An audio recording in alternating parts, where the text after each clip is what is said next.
দর্শক আপনাদেরকে যেমনটি দেখাচ্ছিলাম বাংলা মোটর কিন্তু ব্লকেট কর্মসূচি অর্থাৎ অবরোধ কর্মসূচি পালন করছে বেসরকারি বিশ্ববিদ্যালয়ের শিক্ষার্থীরা। অর্থাৎ আজকে ঘটে যাওয়া অনাকাঙ্ক্ষিত ঘটনা অর্থাৎ বিকেলবেলা যে সংঘর্ষের ঘটনাটি ঘটেছে বেসরকারি বিশ্ববিদ্যালয় এবং বেসরকারি বিশ্ববিদ্যালয় এছাড়া ঢাকা বিশ্ববিদ্যালয়ের মধ্যে যে অনাকাঙ্ক্ষিত ঘটনাটি ঘটেছে সেই ঘটনার পরিপ্রেক্ষিতে রাতের বেলা কিন্তু বাংলা মোটর অর্থাৎ প্রসঙ্গত ছাত্র আন্দোলনের যে কেন্দ্রীয় অফিস রয়েছে তার সামনে অবরোধ কর্মসূচি পালন করছে বেসরকারি বিশ্ববিদ্যালয়ের শিক্ষার্থীরা। আপনাদেরকে যেমনটি দেখাচ্ছিলাম পুরো রাস্তাটি ব্লকেট করে দেওয়া হয়েছে এবং তারা বলেছে যে যতক্ষণ পর্যন্ত তাদের দাবি দেওয়া পূরণ না হবে ততক্ষণ পর্যন্ত তারা এখানেই থাকবেন এবং আগামীকাল থেকে তারা কঠোর কর্মসূচি ঘোষণা করবেন।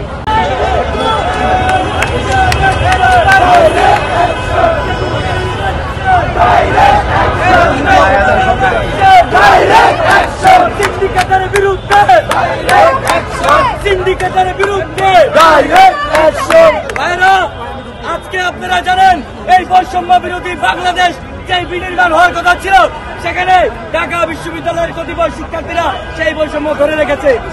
আমরা সেই বৈষম্যের বিরুদ্ধে আমি নাইম আবেদীন কেন্দ্রীয় নির্বাহী কমিটির সদস্য বৈষম্য বিরোধী ছাত্র আন্দোলন আজকে প্রাইভেট বিশ্ববিদ্যালয়ের শিক্ষার্থীদের উপর যে হামলা হয়েছে তার জবাব ঢাকা বিশ্ববিদ্যালয়ের প্রশাসনকে দিতে হবে।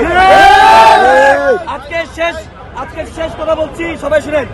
আমরা এখান থেকে আমরা আমাদের বিচার যে দাবি দেওয়া সেগুলো আমাদের অর্গানোগ্রামকে জানিয়ে দিব। তারা যদি বিচার আমাদের দাবি দেওয়া আমরা যদি না পূরণ করতে পারি আমরা 28 তারিখ পুরো বাংলাদেশ করণীয় তাই করবো।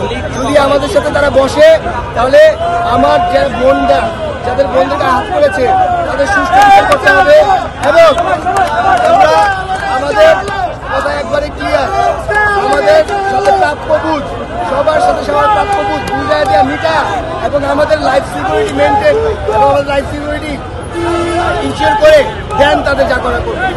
তাদের সাথে আমরা একই ব্যানারে এই বাংলা মোটরে কাজ করেছি এতদিন, এই 6-7 মাস তাদের সাথে আমরা কাজ করে এসেছি। সবচেয়ে অবাক করার বিষয়, এত খারাপ লাগছে যে এই জায়গায় আমিও তাদের বোন ছিলাম, আর কিছু বোনদের ব্যাড টাচ করা হয়েছে, মারা হয়েছে, তারাও তাদের বোন ছিল। এটা কোনোভাবে মানা যায় না। আমি একটা মেয়ে মানুষ হয়ে তারা আমার সাথে যে কাজটা করেছে এটা খুবই লজ্জাজনক। আমি জানি না আপনারা দেখতে পেয়েছেন কিনা আমার কাপড়ের দাগটা, ইটস টু মাচ। আপনাদের নারী দেখেছিলেন কিন্তু আমাকে যে ঘুষি দিয়েছে তাকে আমরা দেখতে পেয়েছি, তার ছবিও আছে, তার ভিডিও আছে। ছেলে না মেয়ে? ছেলে, মেয়ে কেন? কোনো মেয়ে আছে না